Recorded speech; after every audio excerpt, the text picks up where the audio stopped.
Viswanath sir, scooter துடைக்கிறீங்க போட்டிருக்கு. ஆமா, நீங்க எதுக்கு வந்திருக்கீங்க? இது என்ன சார் கேள்வி? நான் தான் வீட்டு ஓனர், நீங்க வாடகைக்கு இருக்கிறீங்க. இன்னைக்கு தேதி 5. வாடகை கொடுத்தீங்கன்னா நான் சந்தோஷமா வாங்கிட்டு போயிடுவேன். 6 மாத வீட்டு வாடகை 1800. ஆமாங்க.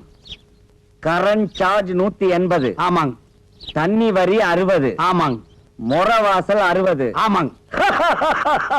சிரிக்கிறாரு, சந்தோஷமா இருக்காரு போட்டிருக்கு. வாடகை இன்னைக்கு கொடுத்துருவாரு. யாரை கேட்கிறாய் வாடகை? கடிச்சு வச்சிருவேன். நான் வரமாட்டேன். ஐயோ, நான் வரவே மாட்டேன். எதற்கு கேட்கிறாய் கரண்ட் சார்ஜ்? வீட்டை கட்டினாயா? சிமெண்ட் பூசினாயா? செங்கல் எடுத்தாயா? இல்லை சுவருக்கு வெள்ளை அடித்தாயா? இல்லை நான் உனக்கு மாமனா மச்சானா?